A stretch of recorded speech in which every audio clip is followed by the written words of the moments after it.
ନୂଆ ରୂପରେ ଯାତ୍ରାଶ୍ରୀ ବିଶ୍ୱ ଦରବାରର ନାଟକ ବାଘ ନେଇଗଲା ଦୌଡ଼ି ଆସ। ଆସନ୍ତା ଯାତ୍ରା ବର୍ଷରେ ଯାତ୍ରା ମଇଦାନକୁ ଆସିବ ହାଇ ବିଗ୍ ବଜେଟ୍ ଯାତ୍ରା ଅନୁଷ୍ଠାନ ଅପେରା କିଙ୍ଗ ବାରବାଟୀ। ଜୟ ଜଗନ୍ନାଥ, ନମସ୍କାର। ମୁଁ ସନ୍ତୋଷ କୁମାର ଟିକିଏ କଥା ୟୁଟ୍ୟୁବ୍ ଚ୍ୟାନେଲକୁ ଆପଣମାନଙ୍କୁ ସ୍ୱାଗତ କରୁଅଛି। ଆଜି 2023 ମସିହା ସେପ୍ଟେମ୍ବର ମାସ 22 ତାରିଖ ଶୁକ୍ରବାର। ସନ୍ତୋଷୀ ମାତାଙ୍କ କୃପାରୁ ଆଜିର ଦିନଟି ଆମ ସମସ୍ତଙ୍କ ପାଇଁ ମଙ୍ଗଳମୟ ହେଉ। ଟିକିଏ କଥା ଚ୍ୟାନେଲ ଆପଣମାନଙ୍କର ଚ୍ୟାନେଲ। ଟିକିଏ କଥା ଚ୍ୟାନେଲରେ ଯାତ୍ରା ସମ୍ପର୍କିତ ସମସ୍ତ ସଠିକ୍ ତଥ୍ୟ ଜାଣିବା ପାଇଁ ଚ୍ୟାନେଲକୁ ସବସ୍କ୍ରାଇବ୍ କରନ୍ତୁ ଆଉ ପାଖରେ ଥିବା ବେଲ୍ ଆଇକନ୍କୁ ଦବାଇ ଦିଅନ୍ତୁ। ଯଦି ଫେସବୁକ୍ରେ ଆପଣ ଆମର କାର୍ଯ୍ୟକ୍ରମ ଦେଖୁଛନ୍ତି ତାହେଲେ ପେଜ୍କୁ ଫଲୋ କରନ୍ତୁ, ଲାଇକ୍ କରନ୍ତୁ ଆଉ ସେୟାର କରନ୍ତୁ। ଏବେ ଆସନ୍ତୁ ଯିବା ନାଟକୀୟ କାର୍ଯ୍ୟକ୍ରମକୁ। ଆଜି କେଉଁ ସ୍ଥାନରେ କେଉଁ ଯାତ୍ରା ଅନୁଷ୍ଠାନର କେଉଁ ନାଟକ? ଯାତ୍ରାଶ୍ରୀ ବିଶ୍ୱ ଦରବାର ତୃତୀୟ ଅଭିନୟ ରଜନୀ, କଣ୍ଟାପାଳ କଙ୍କଡ଼ାହାଡ଼ ଢେଙ୍କାନାଳ। ଆଜିର ନାଟକ କଳା ରଙ୍ଗ ନାହିଁ କଳା ନାୟକ।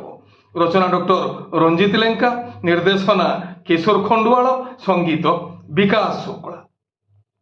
ଯାତ୍ରା ଆକାଶଗଙ୍ଗା ତୃତୀୟ ଅଭିନୟ ରଜନୀ, କୁଦିଆରୀ ଜଟଣୀ ଖୋର୍ଦ୍ଧା। ଆଜିର ନାଟକ ତୁ କହିବୁ ନା ମୁଁ କହିବି। ରଚନା ଇଞ୍ଜିନିୟର ତୁଷାରକାନ୍ତ, ନିର୍ଦ୍ଦେଶନା ବିକ୍ରମ ନାୟକ, ନନ୍ଦୁସାର। ଯାତ୍ରା ଇନ୍ଦ୍ରଭୁବନ ପ୍ରଥମ ଅଭିନୟ ରଜନୀ, ଜଟଣୀ ଖୋର୍ଦ୍ଧା। ଆଜିର ନାଟକ ଭାଇ ଭଉଣୀର ନୂଆ କାହାଣୀ। ରଚନା ସନ୍ତୋଷ ନାରାୟଣ, ନିର୍ଦ୍ଦେଶନା ଶାରଦା ରଣା, ସଙ୍ଗୀତ ବିକାଶ ଶୁକ୍ଳା। ଯାତ୍ରା ରାଜନନ୍ଦିନୀ ଚତୁର୍ଥ ଅଭିନୟ ରଜନୀ, ଜମଟାଙ୍ଗି ସୋନପୁର ବୌଦ୍ଧ। ଆଜିର ନାଟକ ରାଜାକୁ ମାଗିଛି ରାଜନନ୍ଦିନୀ। ରଚନା ଇଞ୍ଜିନିୟର ସଚିଶ ସ୍ୱାଇଁ, ନିର୍ଦ୍ଦେଶନା ଇଞ୍ଜିନିୟର ଯୁଗେନ୍ଦ୍ର ମଲ୍ଲିକ, ସଙ୍ଗୀତ ମିହିର ମହାନ୍ତି। ମା ଶକ୍ତିମୟୀ ଲୋକନାଟ୍ୟ ତୃତୀୟ ଅଭିନୟ ରଜନୀ, କାଶିଆବେଢ଼ା ମୟୂରଭଞ୍ଜ। ଆଜିର ନାଟକ ଜେଜେମା ବୟସ 22 ବର୍ଷ। ରଚନା ପ୍ରଭାତ ବିଶ୍ୱାଳ, ନିର୍ଦ୍ଦେଶନା ହରି ସାମନ୍ତ, ସଙ୍ଗୀତ ଲିପୁ ସାର। ରାଜଧାନୀ ଅପେରା ଦ୍ୱିତୀୟ ଅଭିନୟ ରଜନୀ, ରେଙ୍ଗାଳି ଡ୍ୟାମ ଅନୁଗୁଳ। ଆଜିର ନାଟକ ମୁଁ ଏଇଠି ତୁମେ କେଉଁଠି। ରଚନା ଦାମ ପ୍ରଧାନ, ନିର୍ଦ୍ଦେଶନା ବିକ୍ରମ ମହାପାତ୍ର। ତୁଳସୀ ଗଣନାଟ୍ୟ ତୃତୀୟ ଅଭିନୟ ରଜନୀ, ରାଜ ଆଗଲପୁର ବଲାଙ୍ଗୀର। ଆଜିର ନାଟକ ଅଧା ରାତିର ସାଥୀ। ରଚନା ଓ ନିର୍ଦ୍ଦେଶନା ୟୁନିକ୍ ପ୍ରଦୀପ ବେହେରା, ସଙ୍ଗୀତ ବିକାଶ ଶୁକ୍ଳା। ଯାତ୍ରା ସ୍ୱପ୍ନମହଲ ଦ୍ୱିତୀୟ ଅଭିନୟ ରଜନୀ, ସେକ୍ଟର 8 ରାଉରକେଲା। ଆଜିର ନାଟକ ହାରିବନି କେବେ ବାପର ପୁଅ। ରଚନା ଅଜୟ ସ, ନିର୍ଦ୍ଦେଶନା ତାପସ ସ୍ୱାଇଁ, ସଙ୍ଗୀତ ମିହିର ମହାନ୍ତି। ଯାତ୍ରା ସ୍ୱର୍ଣ୍ଣମହଲ ପ୍ରଥମ ଅଭିନୟ ରଜନୀ, ସିଜୁଆ ଭୁବନେଶ୍ୱର।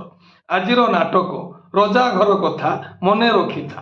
ରଚନା ଗଣେଶ ରାଉତ, ନିର୍ଦ୍ଦେଶନା ଗୁରୁ ମିଶ୍ର, ସଙ୍ଗୀତ ଅମୃତାଂଶୁ ପଟ୍ଟନାୟକ। ଯାତ୍ରା ଶ୍ରୀ ମା ବାଣେଶ୍ୱରୀ ପ୍ରଥମ ଅଭିନୟ ରଜନୀ, ମଣଦା ଯଶୀପୁର ମୟୂରଭଞ୍ଜ। ଆଜିର ନାଟକ ଜିତିବୁ ଯଦି ତୁ ଏକଲା ଚାଲ। ରଚନା ଅଜୟ ସ, ନିର୍ଦ୍ଦେଶନା ତାପସ ସ୍ୱାଇଁ, ସଙ୍ଗୀତ ମିହିର ମହାନ୍ତି। କଳିଙ୍ଗ ଗଣନାଟ୍ୟ ଚତୁର୍ଥ ଅଭିନୟ ରଜନୀ, ପଙ୍ଗତିରା ଢେଙ୍କାନାଳ। ଆଜିର ନାଟକ ତମେ କେମିତି ଅଛ।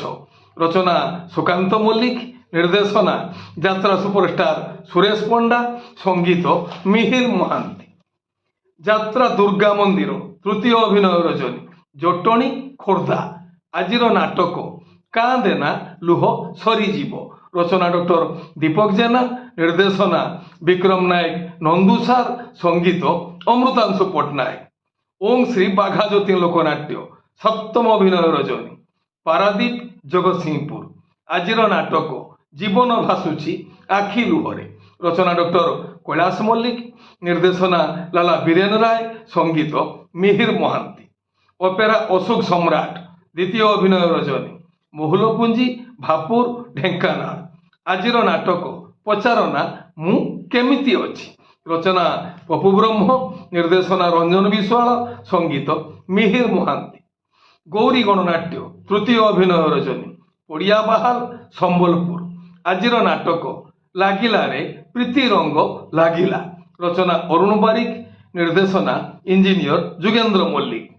ଯାତ୍ରା ରଙ୍ଗମହଲ ତୃତୀୟ ଅଭିନୟ ରଜନୀ, ମାନପୁର ବଡ଼ମ୍ବା କଟକ। ଆଜିର ନାଟକ ମୁଁ ଗୁଟେ ଝିଅର ବାପ। ରଚନା ଓ ନିର୍ଦ୍ଦେଶନା ହରବାରିକ, ସଙ୍ଗୀତ ମିହିର ମହାନ୍ତି। ଯାତ୍ରା ଧଉଳି ଗଣନାଟ୍ୟ, ତୃତୀୟ ଅଭିନୟ ରଜନୀ, କାଳିମାଟି, କେନ୍ଦୁଝର। ଆଜିର ନାଟକ କାନ୍ଦୁଛି କୁକେଇ ହସୁଛି ଶବ, କାନ୍ଦୁଛି କୁକେଇ ହସୁଛି ଶବ। ଓଡ଼ିଶା ଅପେରା, ଚତୁର୍ଥ ଅଭିନୟ ରଜନୀ, ରୂପାଲି ଛକ, ଶହୀଦ ନଗର, ଭୁବନେଶ୍ୱର। ଆଜିର ନାଟକ କାହାରିକୁ ଆଉ ଭରସା ନାହିଁ। ରଚନା ପ୍ରଭାତ ବିଶ୍ୱାଳ, ନିର୍ଦ୍ଦେଶନା କ୍ରିଷ୍ଣା ସ୍ୱାଇଁ, ସଙ୍ଗୀତ ବିକାଶ ଶୁକ୍ଳା।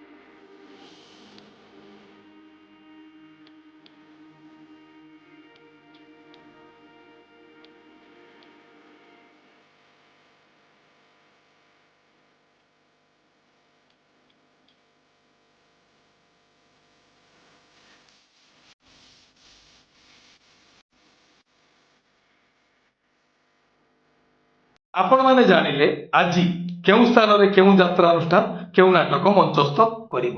ମନେ ରଖନ୍ତୁ ଯାତ୍ରା ପ୍ରେମୀ ଦର୍ଶକ ବନ୍ଧୁ, ସ୍ଥଳ ବିଶେଷରେ ବିଶେଷ କାରଣ ପାଇଁ ନାଟକର ନାମ ପରିବର୍ତ୍ତନ ହୋଇପାରେ, ଯାତ୍ରା ପରିବେଷଣ ମଧ୍ୟ ବାତିଲ ହୋଇପାରେ। ଟିକେ କଥା ଚ୍ୟାନେଲ ଆପଣମାନଙ୍କର ଚ୍ୟାନେଲ। ଆମର କାର୍ଯ୍ୟକ୍ରମ ଦେଖି ସାରିଲା ପରେ ମତାମତ ଦେବା ପାଇଁ ଜମାରୁ ଭୁଲିବେ ନାହିଁ। ଆପଣମାନଙ୍କର ମତାମତ ଆମ ପାଇଁ ବହୁ ମୂଲ୍ୟବାନ। ଆମେ ଆପଣମାନଙ୍କର ମତାମତକୁ ସମୀକ୍ଷା କରି ଆଉ ପରାମର୍ଶକୁ ଗ୍ରହଣ କରି ଆମ କାର୍ଯ୍ୟକ୍ରମର ରୂପରେଖ ବଦଳାଇବା ପାଇଁ ଚେଷ୍ଟା କରିବୁ। ଏ ହେଲା ଆଜି ସକାଳର କିଛି ତାଜା ତଟକା ଖବର ଯାତ୍ରା ପ୍ରେମୀ ଦର୍ଶକ ଦେବତାଙ୍କ ପାଇଁ। ପୁଣି କିଛି ନୂଆ କଥା, ନୂଆ ଖବର ନେଇ ମୁଁ ଆସିବି ଆଉ ଏକ ସ୍ୱତନ୍ତ୍ର ଏପିସୋଡରେ। ସେତେବେଳେ ପର୍ଯ୍ୟନ୍ତ ବିଦାୟ ଦିଅନ୍ତୁ। ନମସ୍ତେ, ଭଲରେ ରହିବା ସମସ୍ତେ।